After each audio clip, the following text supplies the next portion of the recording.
나는 온전하다마는 이런 제목으로 말씀을 증거하도록 하겠습니다.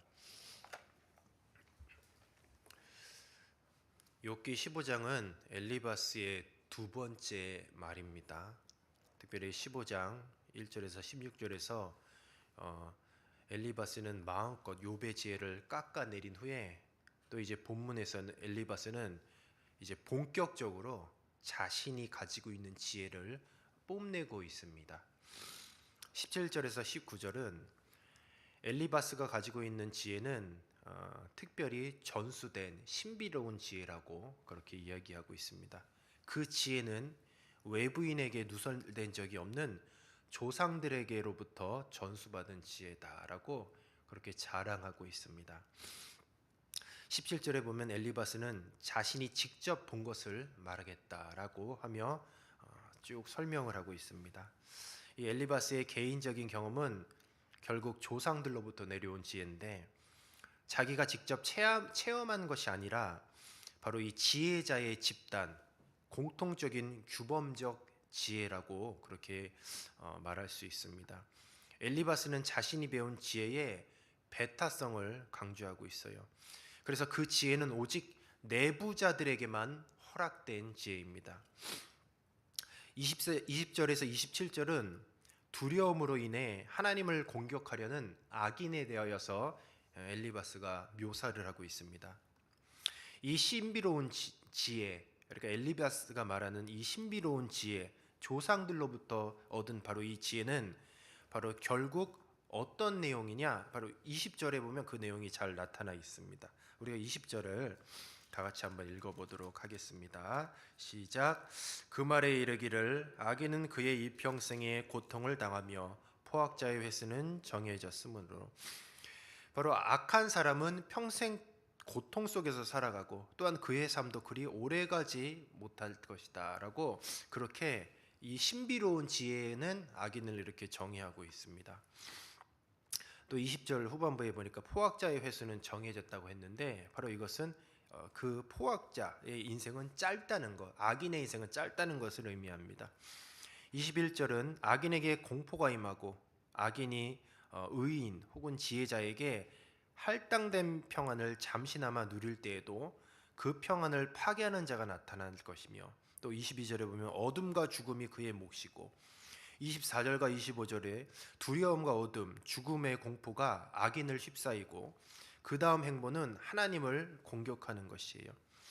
즉 악인이 자기가 받은 공격이나 혹은 앞으로 받게 될 공격에 대한 두려움 때문에 오히려 전쟁을 준비하는 왕처럼 하나님을 공격한다라는 것입니다. 악인은 고난과 죽음에 대한 두려움에 사로잡혀서 마치 최후의 발악을 하듯이 하나님을 공격합니다. 또 욥이 하고 있는 것이 바로 이러한 행동이라고 지금 꼬집어서 이야기하는 것이에요. 이런 엘리바스가 말하는 이런 신비로운 지혜, 물려받은 인의 지혜, 그리고 배타적인 그룹에서 이게 물려받은 이런 엘리바스의 신비한 지혜가 가르쳐 주는 것을 쭉 정리하면 간단하게 이것입니다. 욥은 악인이라는 것이에요. 그래서 욥은 악인이기 때문에 고통을 당한다는 것입니다. 그리고 그 고통이 욥을 두렵게 사로잡히게 만드는 것이고 결국 그 공포가 욥으로 하여금 하나님을 공격하게 만든다는 것이요. 그러니까 이 엘리바스가 가지고 있는 이 지혜의 틀 안에 욥의 상황을 끼워 맞추고 욥의 상태를 지금 단정짓고 있는 것이에요. 28절과 35절 말씀에 보면 악인의 결말을 나타내고 있습니다. 이 규범적인 지혜가 정의하는 악인의 결말이 이러하다라고 아주 상세히 나타내고 있어요.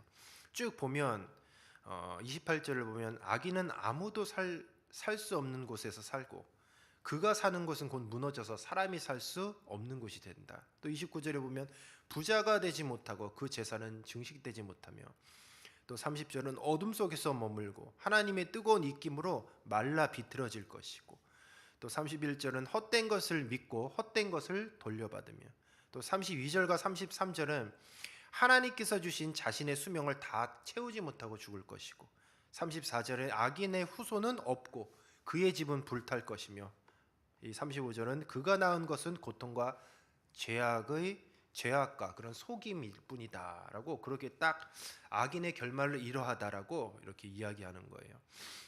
그런데 이 구절을 통해서, 그러니까 엘리바스의 지혜가 지금 악인의 결말이 어떻다라고 규정을 하는데, 이 규정 지은 악인을 역추적해서 엘리바스가 말하는 의인을 추적할 수가 있어요.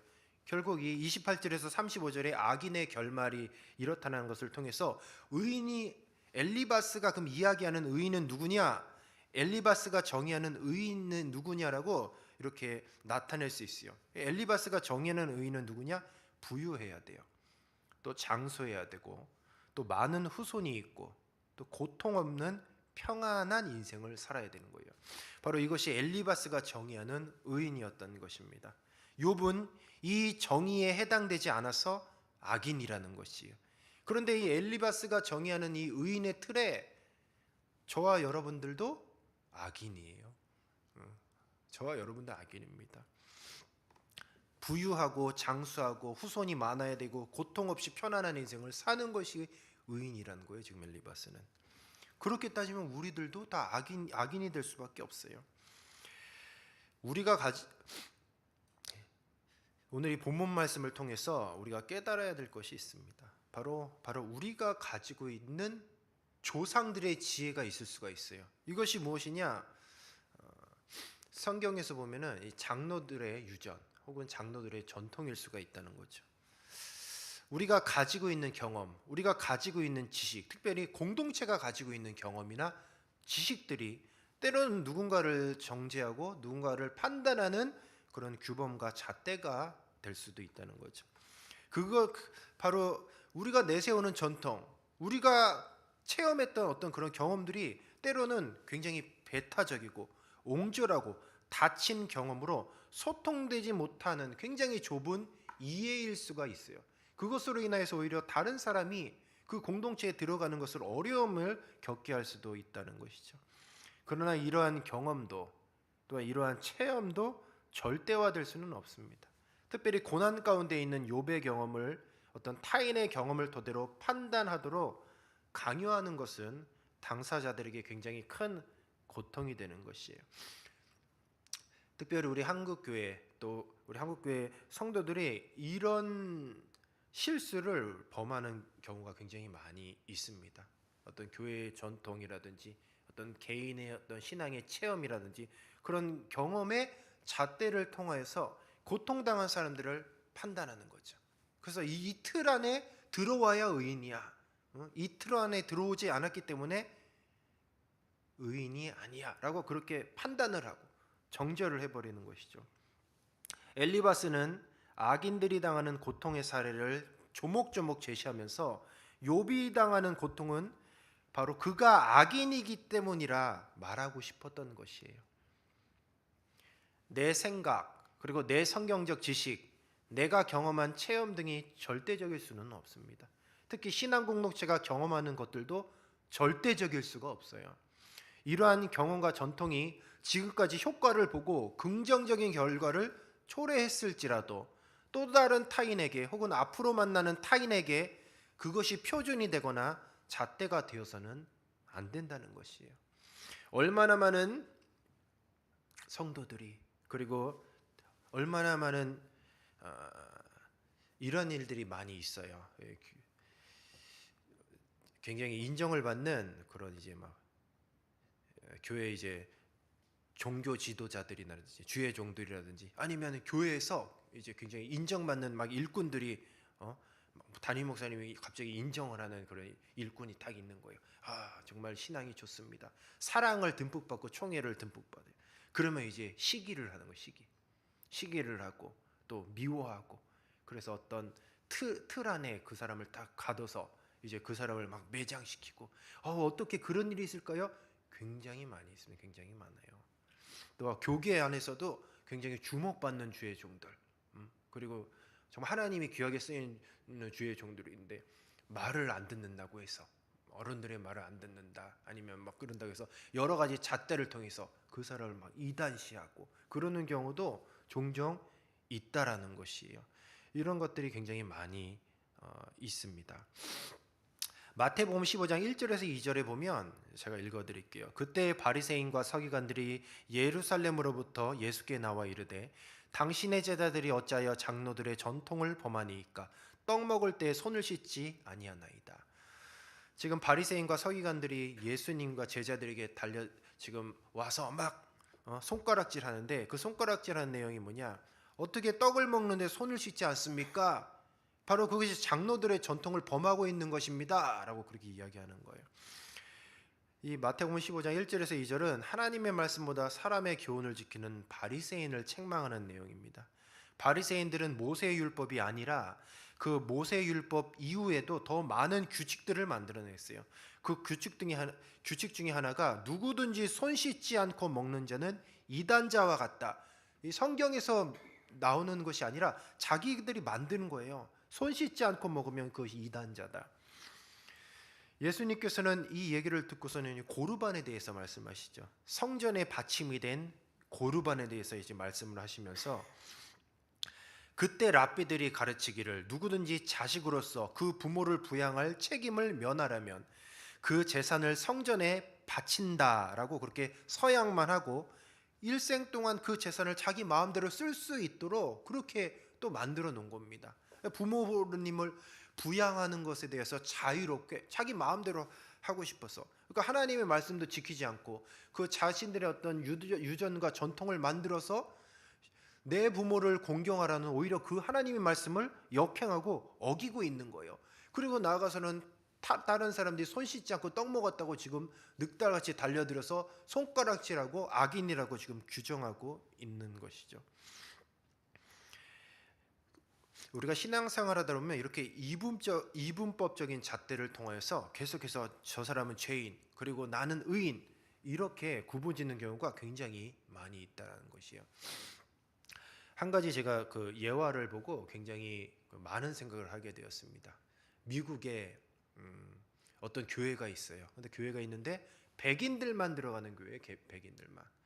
그래서 어떤 흑인 소년이 거기 들어가지 못하는 거예요. 예배 드리고 싶은데 들어가지 못하고 백인들만 들어가니까 쫓겨나는 거죠. 그래서 예배도 드리지 못하고 이제 문이 탁 닫혔어요. 그 예배는 지금 시작이 되었고, 그러니까 계단에서 앉아가지고 그 설교 소리라도 들으려고 계단에 앉아서 쭈그리고 앉아 있는 거예요. 그런데 그 옆에 한 사람이 딱 계신 거예요. 그분이 누구냐? 예수님이셨어요. 예수님. 아니 예수님, 지금 예배가 시작됐는데 왜 예수님은 들어가지 않고 계세요? 그러니까 예수님께서 나도 백인이 아니라 못 들어가고 있어. 우리가 어떤 만든 백인이니까 들어가면 안 됩니다. 뭐 흑인이니까 뭐 들어가면 안 됩니다. 마치 뭐 전통과 유전을 통해서 뭔가를 이렇게 자꾸 만들어내요. 그런데 그 만들어 놓은 것을 통해서 예수님도 못 들어간다니까요. 우리가 만든 전통과 우리가 만든 유전을 통해서 자칫 주님이 없는 교회로 만들 수도 있다라는 것이죠. 우리 사랑하는 성도 여러분, 우리가 신앙생활하면서 우리 교회 공동체를 한번 잘 생각을 해보십시오. 과연 누가 신앙생활하기 편한, 우리 공동체는 어떤 사람이 신앙생활하기 편한 교회인가? 우리가 너무 전통은 나쁜 건 아닙니다. 좋은 전통은 지키는 게 당연한 거예요. 그런데 자꾸 그것이 상대방을 어떤 저울질하고 상대방을 책망하고 상대방을 어떤 규정하는 그런 잣대가 되고 표준이 된다라고 하면 굉장히 신앙생활하는 것이 힘들어요. 누군가 딱 왔는데 거기 신발 벗고 들어가면 안 돼. 나가. 뭐 하면 안 돼. 나가. 그거 하지 마세요. 그럼 적응할 수가 없는 거예요. 새로 오신 분들은. 정말 좋은 교회가 어떤 교회냐? 우리가 편한 교회가 아니라 새로 오신 분이 편한 교회. 새 신자가 정말 선뜻 등록할 수 있는 교회. 정말 새 신자가 편안하게 신앙생활할 수 있는 교회가 아주 좋은 교회인 줄로 믿습니다. 우리는 그런 의미에서 끊임없이 우리 자신을 늘 생각을 해야 되는 거예요. 혹시 나도 누군가를 어떤 나의 신앙의 연수를 통해서 아니면 내가 만든 규범을 통해서 우리 공동체가 가지고 있는 어떤 울타리를 통해서 타인도 못 들어오게 하고 그리고 예수님 예수님 저기 신발 신고 들어오셔야죠. 나가세요. 우리도 이렇게 배타할 수가 있다라는 것이죠. 오늘 이 본문 말씀에 주시는 교훈이 무엇이냐?